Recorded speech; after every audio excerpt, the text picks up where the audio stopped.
വർഗീയ ശക്തികൾ നേരെ ഇതിനെ തടസ്സപ്പെടുത്താനുള്ള ശ്രമമാണ് നടത്തിക്കൊണ്ടിരിക്കുന്നത്.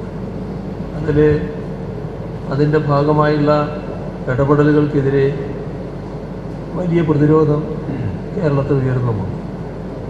എന്നാൽ ഇത്തരമൊരു കാര്യം നിങ്ങൾ പരാമർശിച്ച കൂട്ടർ കാണുന്നതേയില്ല. മാത്രമല്ല, അത്തരത്തിലുള്ള നടപടികളെ ന്യായീകരിക്കുന്ന നിലയാണ് സ്വീകരിച്ചു കാണുന്നത്. പച്ചയായി തന്നെ ഈ നിയതമായ മാനദണ്ഡങ്ങൾ ലംഘിച്ച് സെനറ്റിലേക്ക് നോമിനേഷൻ നടന്നതിനെ അംഗീകരിക്കുകയും അതിലെന്താണ് തെറ്റ് എന്ന് ചോദിക്കുകയും ചെയ്യുന്ന നിലയാണ് നമുക്ക് കാണാൻ കഴിയുന്നത്. അപ്പോൾ അതിൻ്റെ അർത്ഥം അത്തരം കാര്യങ്ങൾ പൂർണ്ണമായി പിന്താങ്ങുന്നുവെന്നാണ്. പക്ഷെ കാര്യങ്ങളുടെ ആകെ കിടപ്പ് കാണുമ്പോൾ സംഭവിച്ചതിന് ശേഷമുള്ള ഒരു പ്രതികരണം മാത്രമല്ല, സംഭവിക്കുന്നതിൻ്റെ മുന്നോടിയായി ഏതെങ്കിലും തരത്തിലുള്ള ആശയവിനിമയം ഇവർ തമ്മിൽ ഏതെങ്കിലും തലത്തിൽ നടന്നിട്ടുണ്ടോ എന്നുകൂടി പരിശോധിക്കേണ്ടതുണ്ട് എന്നാണ് തോന്നുന്നത്. കാരണം സാധാരണഗതിയിൽ ന്യായീകരിക്കാൻ പറ്റാത്ത എല്ലാറ്റിനെയും ന്യായീകരിക്കുക. മാത്രമല്ല, കേരളത്തിൻ്റെ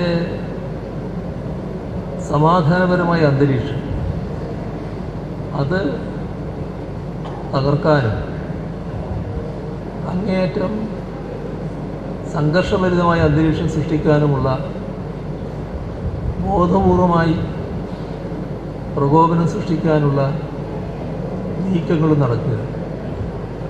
അത് സാധാരണഗതിയിൽ സംഭവിക്കുന്ന കാര്യമല്ല. സാധാരണ നിലക്ക് നമ്മുടെ സംസ്ഥാനത്തിൻ്റെ സമാധാനപരമായ ജീവിതത്തിന് ഭംഗമുണ്ടാക്കുന്ന ഒരു നടപടിയും ഉത്തരവാദപ്പെട്ട ഒരു പ്രസ്ഥാനത്തിൻ്റെ ഭാഗത്തുനിന്നുണ്ടാകില്ല.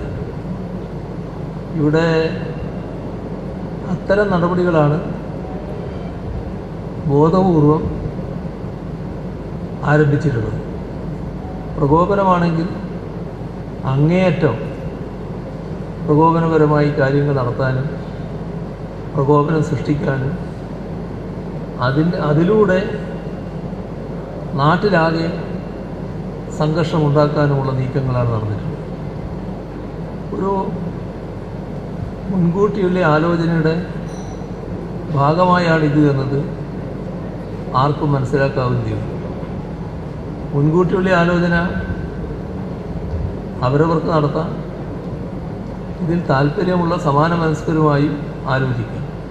അതിനിയും പുറത്തു വരേണ്ടതായിട്ടാണ് ഇരിക്കുന്നത് എന്നാണ് തോന്നുന്നത്.